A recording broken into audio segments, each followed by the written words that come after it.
Hello everyone, a very good evening to all of you. क्या करेंगे 6.2 का 8th question 9th और 10th रह गया था और आगे करेंगे और आगे करेंगे 6.3 कंप्लीट। रिवीजन चल रहा है, जल्दी जल्दी इसलिए बता रही हूँ ताकि जो इम्पोर्टेंट कंसेप्ट है वो रिवाइज हो जाए अच्छे से। और बिफोर स्टार्ट द क्लास मैं मेरे बारे में बता देती हूँ। मैंने 12th में ब्लॉक टॉप किया, मास्टर्स में और बैचलर्स में मेरे पास PSC नॉन मेडिकल था। मैं टॉप 1% में सिलेक्टेड हूँ बाय द गवर्नमेंट। तो आप मेरे ऊपर ट्रस्ट करके अपने प्रिपरेशन को बहुत अच्छा बना सकते हैं। श्योरिटी मैं ले रही हूँ 100 आउट ऑफ 100 डेफिनेटली आएंगे, बस आपकी रिवीजन चाहिए। अगर आप एक बार वीडियो के बाद में 2-3 मिनट निकाल के बेसिक जो भी किया है वो देख लो, और जब भी कोई नया कंसेप्ट पढ़ो उससे पहले पिछला रिवाइज कर लो, तो कहीं पे भी मार्क्स जाने वाले नहीं है। तो करते हैं आप क्लास स्टार्ट। करना कौन सा है? 8th क्वेश्चन है ना। इस क्वेश्चन में क्या बोल रहा है? Using theorem 6.2 prove that the line joining the mid points of two sides of a triangle is parallel to the third side. 6.2 में क्या था? बट दिखा देती हूँ क्या है। If a line divide any two sides of a triangle in the same ratio then the line is parallel to the third side. ये तो पढ़ते ही आ रहे हैं। इन्होंने क्या बोला कि कोई इंडिविजुअल लाइन ले ली, कोई जो पैरेलल नहीं थी, लेकिन बाद में उसको प्रूव कर दिया कि वो इक्वल ही आएगी, तो वो पैरेलल बन जाएगी। ठीक है, अभी उसी को प्रूव करते हैं। 8th क्वेश्चन में क्या बोल रखा है कि डी है वो BC के पैरेलल दिखाना है। ठीक है, करते हैं। गिवन क्या ट्रायंगल ABC है जिसमें D और E मिड पॉइंट है, साइड्स है AB के और AC के। ठीक है, रिस्पेक्टिवली प्रूव करना है कि ये पैरेलल हो जाएगा। प्रूव करने के लिए क्या होना चाहिए? AD upon DB AE upon AC के इक्वल आना चाहिए। अगर इसको 1 के इक्वल दिखा देंगे तो ये भी 1 के इक्वल, तो दोनों 1 के इक्वल आ गए। इसका कोरस्पॉन्डिंग क्या हो गया कि जो भी रेशियो का कोरस्पॉन्डिंग रेशियो का जो रेशियो आना चाहिए साइड्स का, वो क्या आ गया? सेम सेम आ गया। तो इसका मतलब ये दोनों साइड्स होगी इक्वल। और कौन सी थ्योरम? थेल्स थ्योरम का कन्वर्स क्या बोलता है? By the converse of ratio proportion theorem ही है, और डी है वो पैरेलल बन जाता है BC के। बहुत ईजी सा कॉन्सेप्ट है, कुछ नहीं किया। 7th में भी कुछ ऐसा ही था, तो अच्छे से करना। ठीक है, अब करते हैं 9th में। 9th में क्या बोल रहा है? ABCD कोई ट्रेपीजियम है इन विच AB है वो पैरेलल है DC के। ठीक है, ट्रेपीजियम क्या होता है? दो साइड्स पैरेलल होंगी, लेकिन जो इस वाली ये साइड वाली साइड होती है वो थोड़ा तिरछी तिरछी टाइप सी होती है, एंगल डिफर करते हैं। तो ABCD इज अ ट्रेपीजियम जिसमें ये है, तो डायगोनल इंटरसेक्ट कर रहे हैं O पे, तो ये दिखा दो। तो मैंने कोई ऐसा ट्रेपीजियम बना लिया, ट्रेपीजियम, और एक E पॉइंट ऐसा ले लिया जो AB के पैरेलल हो जाए, ताकि मैं क्या लगा सकूँ? कन्वर्स रेशियो थ्योरम लगा सकूँ। अगर ट्रेपीजियम है इसका, तो मुझे प्रूव करना है कि ये बन जाए AO है वो अपॉन BO बन जाए और CO अपॉन DO बन जाए। तो अगर मैं एक ट्रायंगल लेती हूँ, कौन से वाली? ये वाली, जो पूरी मतलब इस तरफ वाली है, ADB। तो ट्रायंगल ले ली मैंने ADC, पहले ले लेते हैं ADC, ये वाली ले ली, और फिर ले लेते हैं ADB वाली। तो उससे क्या हो जाएगा? AE अपॉन में ED आ गया, AO अपॉन CO आ गया। अगर ट्रायंगल ADB लेंगे तो वहाँ से OE पैरेलल है BC के, तो फिर बेसिक प्रोपोर्शन थ्योरम से AE की वैल्यू ये आ गई। अब दोनों तो है, AE अपॉन ED की वैल्यू थी, तो 1 और 2 के corresponding AO upon OB equal to CO upon DO, जो आपको प्रूव करना था। 10 क्वेश्चन क्या बोल रहे हैं? The diagonal of A quadrilateral ABCD intersect each other at the point O such that ऐसे ऐसे है। तो ये ट्रेपीजियम दिखा दो। देखो क्या है इसमें और इसमें डिफरेंस क्या है? उसमें सिर्फ सीधा बोला था कि ट्रेपीजियम है और प्रूव कर दो। ये बोल रहा है कि ये है, लेकिन आपको प्रूव करना है कि वो ट्रेपीजियम है। तो यहाँ पर क्वाड्रिलेटरल ले रहे हैं, कुछ ऐसा ऐसा सेम वही कंसेप्ट लगाना है। ADB वाली ट्रायंगल लेनी है, फिर कौन सी ट्रायंगल लेनी है? बस उसमें हो जाएगा कन्वर्स। कन्वर्स में क्या होता है कि भी जो रेशियो का प्रोपोर्शन होगा वो पैरेलल बन जाएगा, और पैरेलल बन जाएगा तो क्वाड्रिलेटरल फॉर्म हो जाएगी, क्योंकि AB अगर पैरेलल आ गया DC के तो ट्रेपीजियम ही बनेगा। ठीक है, तो वो वाला प्रूफ यूज़ करके कन्वर्स ऑफ दिस थ्योरम, ये EO AB के इक्वल भी आ गया, और AB है वो DC के भी पैरेलल आ गया। दोनों पैरेलल हो गए, तो ये EO है वो AB है और DC दोनों पैरेलल हो जाएंगे एक दूसरे के, तो ए जो क्वाड्रिलेटरल ABCD था वो ट्रेपीजियम बन गया। इजी सा कॉन्सेप्ट है, कुछ नहीं करना, बस पिछले वाला का यूज़ करना है। तो अभी करते हैं आप 6.3।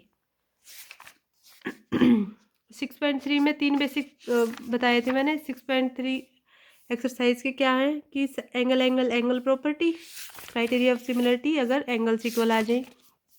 ऐसे ही अगर side side side similarity of triangle, two triangles कैसे बनेगा कि जो उनका रेशियो प्रोपोर्शन है वो इक्वल आ जाए, और या फिर एंगल इक्वल आ जाए, है ना।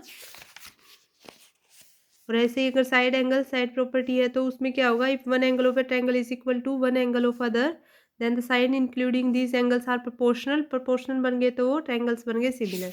मतलब रेशियो का सम आ जाए प्रोपोर्शनल, प्रोपोर्शनल मीन्स डिपेंड करता है किस बात पे, कि उनकी वैल्यूज़ क्या आई हैं। अब 6.3 में क्या था कि बताओ ये सिमिलरिटी क्राइटेरिया किस तरह से सेटिस्फाई कर रहे हैं। तो मैंने ये डायग्राम नहीं बनाए थे, तो अपन करते हैं साथ के साथ फिगर देखते हुए। देखो मैंने ये अज्यूम कर लिया कि ये ABC ट्रायंगल थी, तो एंगल A है वो 60 है, B है, P है वो भी 60 है, तो इसमें तीनों एंगल सेम हो जाएंगे, तो ABC सिमिलर हो जाएंगे by AAA criteria of similarity से। तो एंगल ABC क्या आ गया, एंगल PQR के इक्वल। ऐसे ही सेकंड में क्या है, सेकंड में वो देखो जो अगर रेशियो प्रोपोर्शन सेम करे तो सेम आ रहा है। जैसे AB अपॉन अगर QR कर दूँ, AC अपॉन में PQ कर दूँ और BC अपॉन में QR कर दूँ, तो सेम प्रोपोर्शन आ रहा है। तो इसका मतलब बाय रेशियोज ऑफ किसका, साइड प्रोपोर्शन का, तो वो क्या आ जाएगा, सेम आ जाएगा। ठीक है, अब अगले में देखते हैं। अगले में 2.7 है, एक में 2 4 ये तो बन जाएगा, 2 वाला बन गया, 4 वाला बन गया, 3 वाला 6 वाला, लेकिन 2.7 और 5 वाला नहीं बनेगा, तो ये नहीं बन रहा, ये सिमिलर नहीं होंगे। ऐसे ये 70 का है, ठीक है, ये है इसकी साइड वाला 5 पे और इसकी साइड वाला 2.5 पे, इसकी साइड वाला 10 पे, तो ये बन गया side angle, side property satisfy कर गया। अगले वाले में क्या है, 80 का है, ठीक है, 80 के एक साइड में 2.5 है, 80 के एक साइड में 5 है, ये बन गया, ठीक, मतलब यहाँ तक बन गया। लेकिन ए के इस साइड में कुछ नहीं है, लेकिन इसके एफ के साइड में है, मतलब ये वाला नहीं बनेगा। रेशो का हमें साइड ही नहीं पता है इसी, तो कैसे निकाल देंगे। ऐसे अगर ये 70 है, ये 80 है, तो क्यू और ई इक्वल आ गए, तो ऐसे ही यहाँ पे डी और पी इक्वल आ जाएंगे, 70 बन जाएगा, सोल्व करेंगे तब। और ऐसे ही अगले वाला ये जो एफ है ये 30 बन जाएगा, तो वो हो जाएगा AAA प्रॉपर्टी सेटिस्फाई कर जाएगा। ठीक है, देखो ये मैंने कर रखा है अच्छे से, आपने भी किया था, अपने साथ ही किया था, तो ये बन गया AAA क्राइटेरिया ऑफ सिमिलरिटी से। तो 6.1 में क्या किया है, सिमिलरिटी और कॉन्ग्रुएंसी बताइए। कॉन्ग्रुएंसी क्या होती है, same shape and same size, and similarity होती है सिर्फ सेम शेप। 6.2 में क्या किया है, बेसिक रेशियो प्रोपोर्शन थ्योरम, और उसको क्या नाम है, थेल्स थ्योरम। और 6.3 में कर रहे हैं AAA एंड SAS प्रॉपर्टी। तो अब करते हैं उसका सेकंड क्वेश्चन। सेकंड क्वेश्चन में क्या बोल रहा है, सेकंड क्वेश्चन में बोल रहा है कि OAB बता दो, DOC बता दो, DCO बता दो, ये गिवन आपके पास। देखो फिर इसमें क्या गिवन था, ये दो चीज़ गिवन थी। अब ये पता है कि DB कोई लाइन है तो 180 का एंगल बनाएगी है ना। तो यहाँ से अगर DOC निकाल लूँगी तो 180 माइनस 125, तो ये 55 यहाँ से वैल्यू आ गई। 55 ये आ गई, तो ये एक एंगल ट्रायंगल बन रही है, तो यहाँ पे भी 55 आ जाएगा। 110 ये बन गया, 70 ये हो गया, 180 बन गया। अब ये वाला और ये वाला एंगल होंगे, अल्टरनेट एंगल सेम होते हैं। मैंने ये समझाया था, एक वीडियो डाल रखी है इस पर अच्छे से एंगल्स वाली, वो देख लेना, वो बेनिफिशियल है आपको आगे तक बेसिक स्ट्रॉन्ग करने के लिए। ठीक है, तो ये हो गया साइड प्रोपोर्शन। ऐसे ही एंगल बी निकल जाएगा। अब ये ऊपर वाला एंगल है, ये भी सेम ही आएगा नीचे वाले के, तो वो वहाँ से निकल जाएगा, तो सारे के सारे एंगल आ जाएंगे 55, 55 और 55। ठीक है, तो ये वाली मैंने वीडियो डाल रखी है, एक बार उसको देख लेना, एक्यूट एंगल के ऊपर एंगल्स पे है। ठीक है, तो आपके लिए वो बेनिफिशियल है। किस वे में बेनिफिशियल है, रिवीजन जल्दी बन जाएगी, 5-4 मिनट की 10 मिनट की वीडियो है। अगर मतलब ज़्यादा टाइम वेस्टेज लग रहा है तो स्पीड को या तो 1.5 कर लो या 1.75 कर लो, या अगर 2 में भी समझ में आ रहा है तो 2 टाइम मल्टीपल करके स्पीड कर लेना, तो जल्दी बन जाएगा। ठीक है, अब करते हैं थर्ड क्वेश्चन। थर्ड क्वेश्चन क्या बोल रहा है कि ऐसे डायगोनल है, ट्रेपीजियम है, ये पैरेलल है, और सिमिलरिटी क्राइटेरिया से आप ये दिखा दो। ट्रेपीजियम था, ये क्या प्रूव करना था। ट्रायंगल कौन सी ले ली, ऊपर वाली ले ली। ऊपर वाले में क्या आ गया, चलो इसमें ट्रायंगल कौन सा वो नहीं लगा सकते, बेसिक प्रोपोर्शन थ्योरम नहीं लगा सकते, क्योंकि उन्होंने बोला by using AAA and area of similarity, मतलब सिमिलरिटी क्राइटेरिया ऑफ ट्रायंगल सारा लगाना है, तो इसमें लगाएंगे AOB ऊपर वाले ट्रायंगल, ऐसे ही COD नीचे वाले ट्रायंगल, तो एंगल O हमेशा सेम होगा। ऐसे ही अगर OAB लगाएंगे तो OCD अल्टरनेट एंगल सेम होते हैं, और OBA पे लगाएंगे तो भी अल्टरनेट एंगल सेम होंगे, तो AAA क्राइटेरिया ऑफ सिमिलरिटी से ये हो जाएंगे सिमिलर। अगर ये सिमिलर बन गए तो ये सेम रेशियो में डिवाइड होंगे, और सेम रेशियो में डिवाइड होंगे तो OA अपॉन में OC, OB अपॉन OD बन गया, तो कॉरस्पॉन्डिंग साइड्स आ गई इक्वल। तो जो प्रूव करना था वो हो गया प्रूव। इसका कॉन्सेप्ट है, कुछ नहीं करना, बस थोड़ा सा माइंड लगाना है। ऐसा माइंड कि वो वाली प्रॉपर्टी यूज़ नहीं करनी, यूज़ करनी है कौन सी, तो उसको यूज़ कर दो। ठीक है, अब फोर्थ क्वेश्चन क्या बोल रहा है, Q R upon Q S है, गिवन है। मैंने चेंज करके क्यू टी अपॉन में क्यू आर कर लिया, बस थोड़ा सा चेंज किया क्योंकि जो मुझे प्रूव करना था वो थोड़ा चेंज होने के बाद ही आ रहा है। एंगल 1 है, एंगल 2 के इक्वल है, ठीक है। इसका इम्प्लाइज क्या हो रहा है, पी आर है वो इक्वल है पी क्यू के, पी आर है वो पी क्यू के इक्वल आ जाएगा, ठीक है। क्योंकि साइड्स के angle, sides opposites equal angle होंगे तो वो इक्वल ही बनेंगे। तो एंगल फ्रॉम 1 एंड 2 दो इक्वेशन आ गई तो पी आर की वैल्यू कर देंगे पी क्यू पुट, फिर उसको फिर चेंज किया, फिर चेंज करने के बाद अगर आप देखते हैं ट्रायंगल पी क्यू एस में और टी क्यू आर में, छोटे वाली में और बड़े वाली में, तो पी क्यू अपॉन अगर क्यू एस कर क्यू टी करूँ और अगर ऐसे ही Q S upon Q R करूँ तो क्या आ जाएगा, वो बन जाएंगे पी क्यू एस और टी क्यू एस, तो एंगल क्यू बन जाएगा सेम। तो by S A S property दो साइड्स का प्रोपोर्शन दिखा दिया तो ये बन गए सिमिलर, और वही प्रूव करना था। फिफ्थ क्वेश्चन क्या बोल रहा है, फिफ्थ में बोल रहा है कि आर पी क्यू को एस एन टी को ये ऐसे मिड पॉइंट्स है और पी ऐसा कोई पॉइंट है और ये सिमिलर दिखा दो। मैंने एक पॉइंट लिया, कौन सा, मतलब मिड पॉइंट फॉर्मूला ये लगाना है, मतलब मिड पॉइंट्स पे स्प्लिट किया हुआ है किसको, आर पी को एस से, आर क्यू को टी से, ठीक है। अब ये उन्होंने गिवन क्या था, एंगल पी है वो आर पी क्यू है, अगर आर पी क्यू सेम है तो इसका मतलब अल्टरनेट एंगल्स वाले पे अगर जाते हैं तो ये तो आर टी एस के गिवन ही है, आर टी एस का मतलब गिवन है तो इसका मतलब एंगल टी गिवन है, तो पी है वो किसके इक्वल आ गया, टी के इक्वल। इस मतलब एक एंगल प्रॉपर्टी सेटिस्फाई करवा दी। अगर angle R P P R Q equal होगा किसके, देखो एक छोटे वाले एंगल और एक बड़े वाले में, तो एंगल आर तो सेम ही होगा तो एक एंगल और लग गया, तो by A criteria of similarity, angle angle criteria of similarity, ये बन जाएंगे सिमिलर। कुछ नहीं किया, बस थोड़ा सा क्वेश्चन को ध्यान से पढ़ो, इजी से, कुछ नहीं लिखना, बस अपनी तरफ से जो है उसी को उठाना है, ठीक है। सिक्स्थ में क्या बोल रहा है, 6.37 देखो और बता दो कि ए डी ई है, छोटे वाले ट्रायंगल है वो ए बी सी पूरे की सिमिलर है। सिमिलर में क्या दिखाना होता है, वैसे तो सेम शेप दिखानी होती है, लेकिन यहाँ पे क्राइटेरिया ऑफ सिमिलरिटी लगाएंगे तो हमने एज्यूम किया कि ए बी है वो ए सी के इक्वल है, ए बी है वो ए सी के इक्वल है। सिमिलर, अच्छा कॉन्ग्रुएंसी में गिवन थे तो कॉन्ग्रुएंसी में होगा तो सेम शेप और सेम साइज होगा, तो ये हो गया इक्वल क्योंकि corresponding parts of congruent angle given थे। तो ऐसे ही ए ई हो गया वो ए डी के इक्वल हो गया, ए ई और ए डी, क्योंकि बड़े वाले पार्ट ही इक्वल है तो छोटे वाले तो डेफिनेटली होंगे। तो अपन लगा दिया रेशियो प्रोपोर्शन थ्योरम, उसको सोल्व किया, सोल्व करने के बाद अपने पास आ गया ऐसे वाला। और बी ए ई, अगर छोटे वाले ट्रायंगल में एक पॉइंट कॉमन एक एंगल कॉमन आ रहा है बड़े वाले से तो वो S by S S pro criteria of similarity से क्या बन जाएंगे, सिमिलर बन जाएंगे। सेवन्थ क्वेश्चन में क्या है, सेवन्थ क्वेश्चन में बस प्रूव करनी सारी बातें, ऐसे कुछ नहीं है, तो वो इजीली बन जाएगा, मैंने अच्छे से एक्सप्लेन किया हुआ है, नहीं समझ में आए तो वीडियो देख लेना। देखो एक में 90 एक कोई एंगल, एक में फिर 90 फिर कोई एक एंगल, जो प्रूव करना है बस उसको ही उठाना है, एक में 90 एक में कोई एंगल, ऐसे ही एक में 90 और एक कोई एंगल जो कॉमन होगा, ठीक है। एट्थ में क्या बोल रहा है, एट्थ में बोल रहा है कि कोई पॉइंट है और side of the product parallelogram A B C D और बी इंटरसेक्ट कर रहा है सी डी को एफ पे, तो वो दिखा दो कि पैरेलल, कि ये सिमिलर बन जाएंगे। किसको सिमिलर दिखाना है, ए बी ई है वो सिमिलर हो जाएगा सी एफ बी, ऊपर वाला पार्ट नीचे वाले के इक्वल, मतलब ये वाला जो चीज़ है जो अभी दिख रही है ये वाली चीज़ इसके इक्वल सिमिलर बन जाएगी। क्या करेंगे, एक ट्रायंगल ले लेते हैं, कौन से वाली, ए ई एफ और C B F, alternate angle equal होंगे, ठीक है। ए और सी आगे इक्वल, तो बाय, अब इससे ए और सी आ गए तो बाय एरिया एरिया इसमें ई और बी इक्वल आ गए और ए और सी बी इक्वल आ गए, तो by A criteria of similarity से बन गया सिमिलर।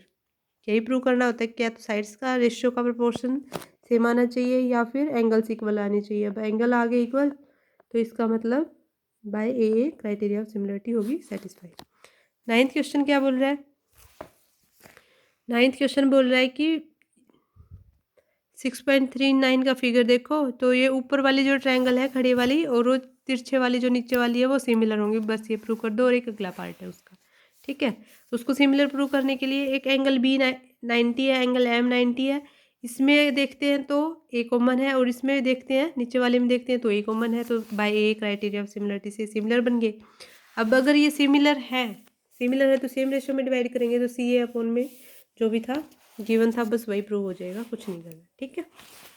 10th क्वेश्चन में क्या बोल रहे हैं, 10th में बोल रहे हैं C D and G H है बाइसेक्ट कर रहे हैं ए सी बी को ऐसे कि वो लाई कर रहा है on the side of A B and F E of triangle A B C. तो करते हैं 3 पार्ट। इसका कॉन्सेप्ट देखो, कुछ नहीं करना, पहले लगाते हैं ए है वो एफ के इक्वल होगा ही होगा डेफिनेटली, सिमिलर ही बोल रहा है। डी और एच है बाइसेक्टर, तो मैंने बाइसेक्टर मतलब हाफ हाफ में डिवाइड कर रहे हैं, तो एंगल मान लिया मैंने, इसमें 1 2 मान लिया, इसमें 3 मान लिया, तो 1 3 के और 2 4 के इक्वल हो गया। तो एंगल सी बी और एंगल जी इक्वल होंगे, हाफ ऑफ क्यों किया, बाइसेक्टर बोला था, बन गए।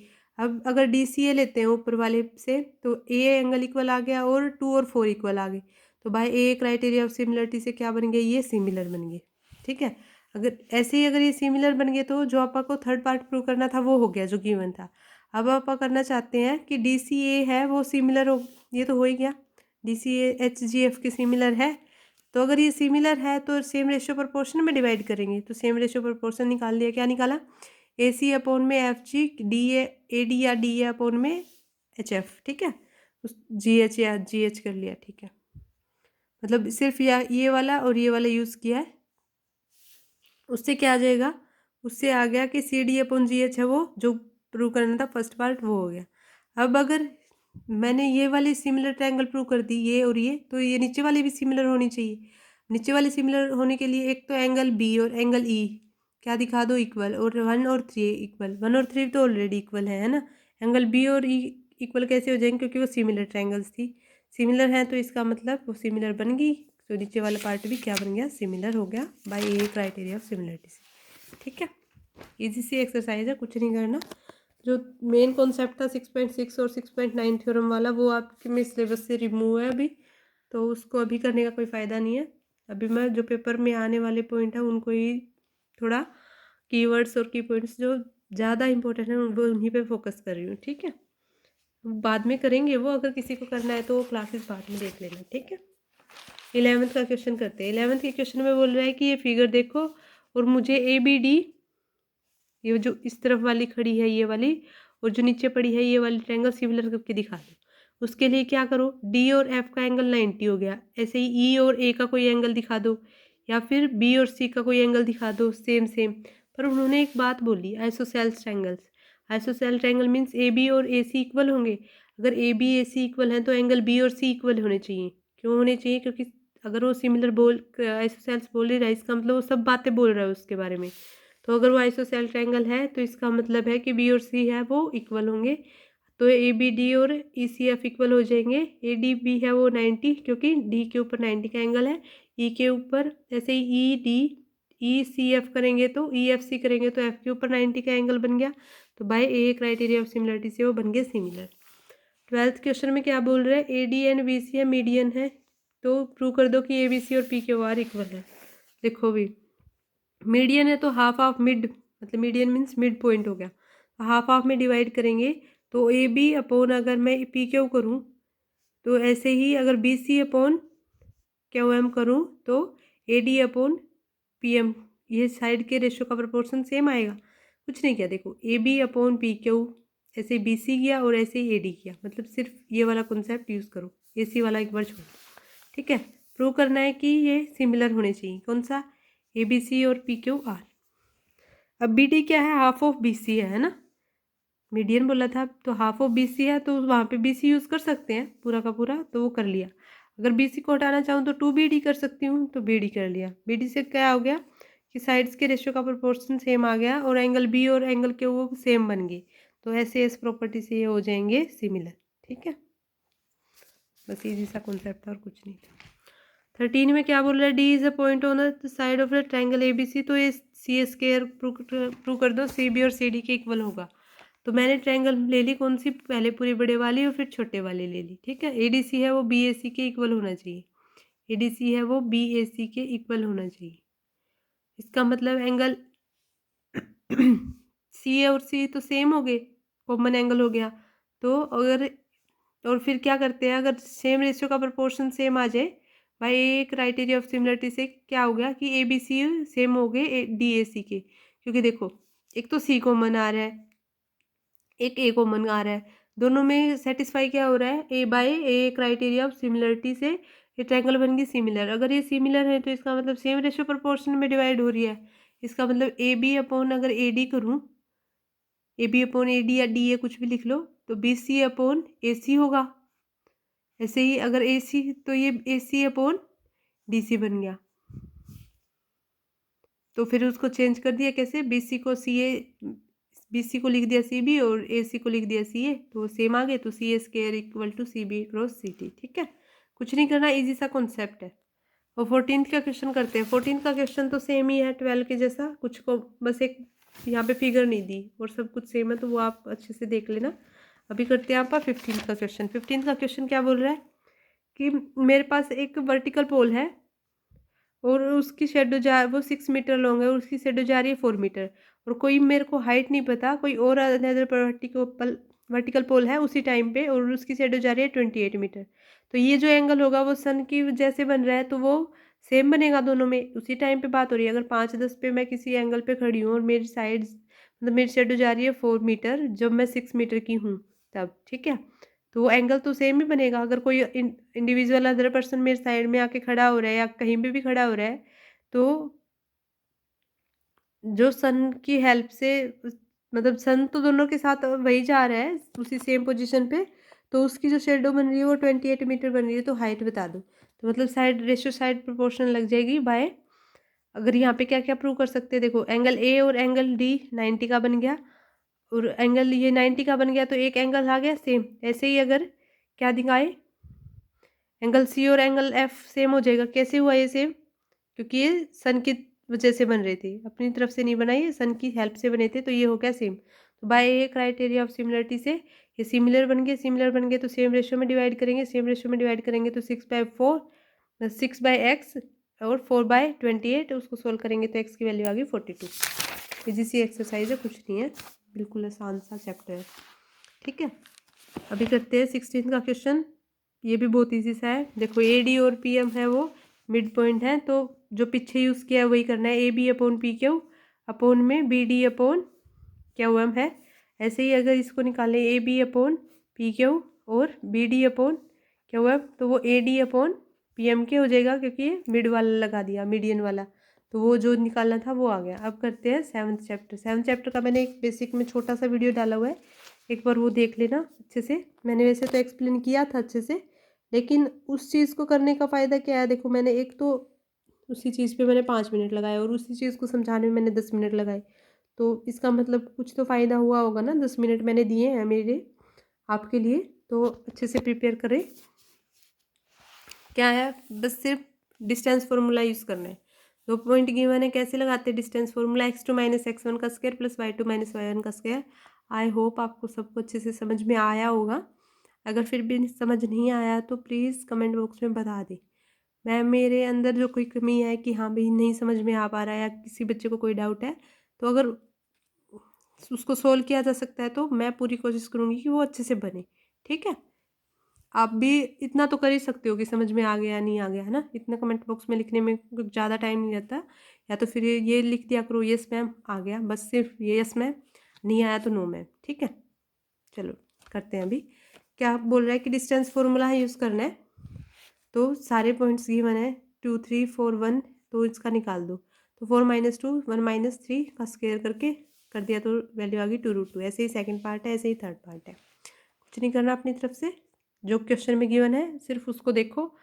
अपन ना मतलब 10th में क्या दिमाग लगाते हैं कि ना क्वेश्चन तो छोटा सा दिख रहा है, इसमें तो बहुत ज़्यादा टाइम लगेगा, है ना।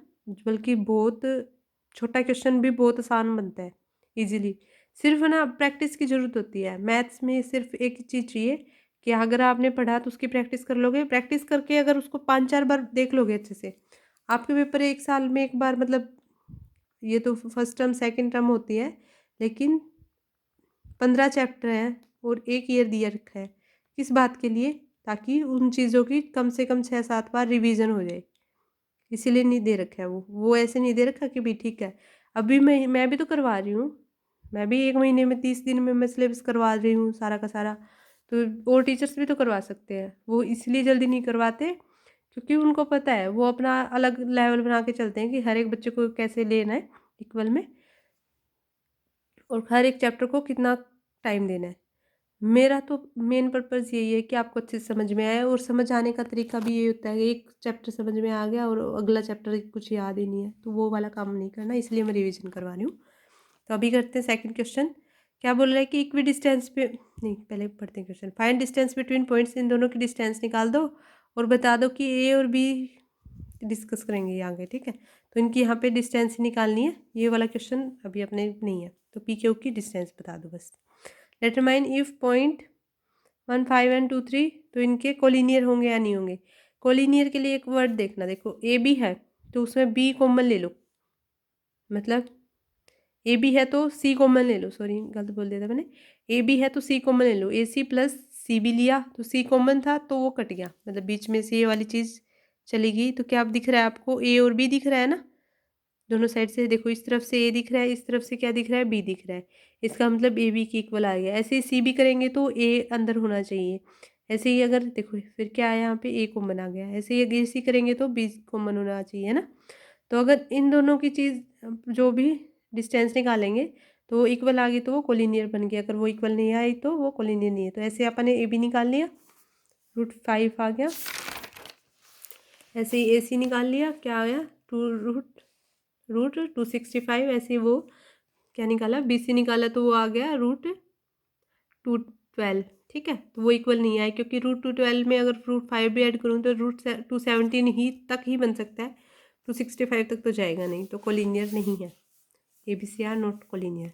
अगर ये आइसोसेल ट्रायंगल है तो बताओ कि इज एन आइसोसेल है या नहीं है, ठीक है। तो अगर ए बी और ए सी मतलब कोई दो साइड इक्वल आ जाए तो आपको नहीं पता चल रहा, तो ए बी निकाल दो, पी सी निकाल दो, ए सी निकाल दो, तीनों के तीनों निकाल के, और अगर कोई दो साइड इक्वल आ रही है तो इसका मतलब वो आइसोसेल ट्रायंगल बन रही है। ये पीछे भी कॉन्सेप्ट आ गया था आइसोसेल वाला, तो ये इंपॉर्टेंट है, क्वेश्चन में पूछ सकते हैं आइसोसेल ट्रायंगल की प्रॉपर्टी बताओ। अभी ये क्लासरूम में है, तो अगर कोई A B C D point तक जा रहा है तो चमेली बोल रही है, नहीं चंपा बोल रही है कि चमेली को अगर आप ए से बी सी डी जा रहे हैं तो एक स्क्वायर बन रहा है, लेकिन जो चमेली है वो मना कर देती है, नहीं भी मेरे साथ तो ऐसा कुछ नहीं हुआ, मुझे नहीं पता वो स्क्वायर बना या नहीं बना, लेकिन मुझे लग रहा है कि वो स्क्वायर नहीं बनेगा। तो चंपा क्या करती है, डिस्टेंस निकालती है सबसे। अगर वो ए से बी तक जा रही है तो उसको 4 कदम लग रहे हैं, मैं सपोज करने के लिए बता रही हूँ कि सपोज अगर ए से बी तक जा रही हूँ तो 4 कदम लग रहे हैं। ऐसे ही यहाँ पे जाऊँगी 4 कदम, फिर यहाँ पे गई तो फिर 4 कदम, फिर यहाँ पे गई तो 4 कदम। तो उसने देखा सारे सेम सेम आ रहे हैं, अगर साइड सेम है तो फिर उसने डायगोनल देखे, ए सी और बी डी। अगर वो भी सेम आ गए तो इसका मतलब डायगोनल उसके इक्वल नहीं आएंगे लेकिन सेम तो आएंगे, अगर सेम आ गए तो स्क्वायर बन जाएगा। तो ऐसे ही ए बी निकाल दिया, बी सी निकाल दिया, सी डी निकाल दिया और डी ए निकाल दिया। ए सी और बी डी डायगोनल निकाल दिए, तो डायगोनल दोनों इक्वल आ गए और साइड्स का डिस्टेंस भी इक्वल आ गया, तो इसका मतलब वो एक स्क्वायर बन गया। तो चंपा सही कह रही थी और चमेली गलत थी, ठीक है। क्वाड्रिलेटरल का नाम बताओ, सोल्व करो। क्वाड्रिलेटरल क्या होती है, 4 साइड हो जिसमें, तो वो क्या बन रहा है उसका नाम बता दो। ए बी निकाला, यहाँ पे चारों के चारों साइड्स इक्वल आई, ए सी और बी डी इक्वल आई, इसका मतलब ये स्क्वायर बन गया। सेकंड में निकाला तो वो कोलिनियर में पॉइंट्स बन गए थे, तो वो सिमिलर क्वाड्रिलेटरल ही फॉर्म नहीं करेगी क्योंकि एक लाइन में 3 पॉइंट है और एक में अलग है। ऐसे ही 6 के थर्ड में क्या है कि अगर निकालेंगे तो दो साइड आमने सामने वाली आ रही है इक्वल, तो पैरेललोग्राम बन सकता है, लेकिन अगर डायगोनल इक्वल नहीं आए तो, नहीं तो अदरवाइज कुछ और बनता। अब वो बोल रहा है कि एक्स एक्सिस पे, एक second, find point on x axis which is equi distance from this one. अगर एक्स एक्सिस पे पॉइंट है तो दिस इंप्लाइज कि वाई 0 होगा, तो हमने पॉइंट मान लिया पी एक्स 0। इक्वी डिस्टेंस बोल रहा है तो पी ए और पी बी निकाल देंगे, इनको नेमिंग दे दी ए और बी की, ठीक है। तो पी ए पी बी का स्क्वायर कर दिया, स्क्वेयरिंग बोथ साइड करने का फायदा ये रूट हट गया, रूट हटने से एक्स की वैल्यू आ गई -7 और अगला पॉइंट 0 हो गया, ठीक है। ऐसे ही वाई वाला बोल रहा है, क्या बोल रहा है, find the value of Y which is distance between the points is 10 units, मतलब डिस्टेंस गिवन है 10 यूनिट्स, तो डिस्टेंस फॉर्मूला लगा दो, कुछ नहीं करना, ठीक है। वैल्यू आ गई वाई की -9 और वाई की +3, ठीक है। इसको सोल्व करने के बाद क्वेश्चन नंबर 9 बोल रहा है कि क्यू एक ऐसा पॉइंट है जो इक्वी डिस्टेंस है इससे और इससे, तो आर की वैल्यू बता दो, एक्स की वैल्यू बता दो यहाँ से। अगर वो इक्वी डिस्टेंस है तो एक्स की वैल्यू आ गई अपने पास, एक्स के अपने पास दो वैल्यू आई हैं, तो यहाँ पे दोनों वैल्यूज अलग अलग सब्सटीट्यूट करो और फिर क्यू आर और पी आर बताओ। अब दो केस बनेंगे, क्यू आर में एक आर तो -4 है और एक आर 4 और 6 है। ऐसे ही यहाँ पे क्यू के साथ एक आर -4 और 6 है, एक आर है 4 और 6, तो दोनों के अलग अलग निकाल लेना, ठीक है। 10th क्वेश्चन क्या बोल रहा है, रिलेशन बता दो एक्स एंड वाई के बीच। हाँ, ये वाली वीडियो थी जो यहाँ पे आके बीच में मतलब बंद हो गई थी, तो एक बार भी यहाँ से अच्छे से बताऊंगी, ठीक है। Find relation between X and Y such that the points equidistance है। यहाँ से तो एक्स और वाई पॉइंट मान लिया और इक्वी डिस्टेंस पे है, तो पी ए पी वी के इक्वल आना चाहिए। यहाँ पे डिस्टेंस फॉर्मूला लगाया, स्क्वेयरिंग बोथ साइड कर ली ताकि रूट हट जाए। हटने के बाद वैल्यू आ गई -6x, इसको सोल्व कर लिया, a+b का फॉर्मूला लगा के क्या आया, -12x -4y +20 = 0। यहाँ पे -4 आ रहा था कॉमन, तो -4 आ गया कॉमन। कॉमन आने के बाद 3x + y - 5 ये बन गया। तो जो रिलेशन चाहिए था एक्स और वाई में, तो वो रिक्वायर्ड रिलेशन क्या है, 3x + y - 5 = 0, ठीक है। 7.3 में क्या है, सेक्शन फॉर्मूला। ये करेंगे आप नेक्स्ट क्लास में या फिर अभी बताऊं? चलो अभी बता देती हूँ, 2-3 मिनट ही लगेंगे। देखो, कोई भी पॉइंट अगर गिवन है और उसको सेक्शन फॉर्मूला से अगर डिवाइड करा है, मतलब अगर कोई लाइन गिवन है और उसको सेक्शन डिवाइड करना है सेक्शंस में, मतलब ये 2 सेक्शन बन जाए और ये 3 सेक्शन बन जाए, कुछ ऐसा ऐसा। तो इस पॉइंट के कोऑर्डिनेट बता दो क्या आएंगे। तो कोऑर्डिनेट कैसे निकालेंगे, 2 को मल्टीप्लाई किया 4 के साथ, 3 को मल्टीप्लाई किया -1 के साथ। जो एक्स वाला कोऑर्डिनेट निकाल रहे हैं तो सिर्फ एक्स वाले कोऑर्डिनेट्स जो गिवन पॉइंट्स हैं तो वो इन्हीं पे लगाएंगे। ये ए मान लेना, ये बी मान लेना। तो जैसे 2 के साथ 4 की मल्टीप्लाई कर दी और 3 की -1 के साथ कर दी, फिर 2 की -3 के साथ कर दी और 3 की 7 के साथ कर दी। और ये हमेशा आपके सिलेबस में इंटरनली गिवन हुए, नहीं तो एक्सटर्नली भी होता है, मैंने अच्छे से वीडियो बना रखी है, एक बार वो देख लेना। इंटरनली गिवन है तो 2 + 3 किया, 2 + 3 किया। एक्सटर्नली में माइनस भी होता है, माइनस भी नहीं माइनस ही होता है, ठीक है। तो कोऑर्डिनेट आ गए 1 3। ऐसे ही अगले में बोल रहा था वो ट्राई सेक्शंस में डिवाइड कर दिया। ट्राई सेक्शन में डिवाइड कर दिया तो के रेशो में मान लिया आपने, या 1:1:1 मान लेते, ठीक है। उससे क्या हो गया, देखो ए पी है, अगर यहाँ पे 1:1 करते तो ये क्या होता, 1:1:2 हो जाता। तो 1 और 2 रेशो में डिवाइड कर रहा है ए पी बी पी को, तो पी वाले पॉइंट्स निकल जाएंगे। ऐसे क्यू का निकालेंगे तो 2:1 में। तो अच्छे से अपन ने किया है, तो आंसर आ गया अपने पास 2 और -5/3 और क्यू आ गया 0 और -7/3, जो ये पॉइंट्स निकालने थे। अब अगले में क्या बोल रहा है कि ऊपर मैथ से देखती हूँ एक्सरसाइज।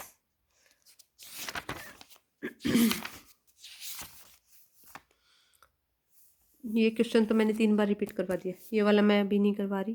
देखो सेकंड में क्या है, सेकंड का और 1/5 का 100, ऐसे ही 8th का 1/4 का 100। तो क्या बन गया, 2 और 25 और 2 और 20, तो 8 और 20। अब उन दोनों की डिस्टेंस निकाल देना और 1:1 में डिवाइड कर देना, बन गया। इजी सा क्वेश्चन था, ठीक है। फोर्थ क्वेश्चन क्या बोल रहा है, फोर्थ क्वेश्चन बोल रहा है कि रेशो बता दो अगर पॉइंट से गिवन है। तो अगर मैं k/1 मान लूँ तो k की वैल्यू निकाल दूंगी, और k की वैल्यू निकाल दी तो वही आ गया अपन रेशो डिवाइड में, ठीक है। तो अब ये करेंगे अपन नेक्स्ट क्लास में। आई होप आपको सबको अच्छे से समझ में आ रहा होगा। कुछ समझ नहीं आ रहा तो प्लीज़ कमेंट बॉक्स में बता दें कि अच्छा नहीं करवा रहे या अच्छा करवा रही हूँ, ताकि मुझे ये पता चल जाए कि समझ आ रहा है नहीं आ रहा। मतलब मैं मेरी तरफ से पूरी कोशिश कर रही हूँ कि आपको अच्छे से समझ आए। बहुत से टीचर ऐसे होते हैं जो अपने अंदर टैलेंट बहुत रखते हैं लेकिन समझा नहीं पाते, और मैथ्स का काम यही है कि अगर अगले तक डिलीवर ही नहीं हुआ, जो उसको समझाना चाहिए था उसको समझ ही नहीं आया, तो कोई फ़ायदा नहीं है।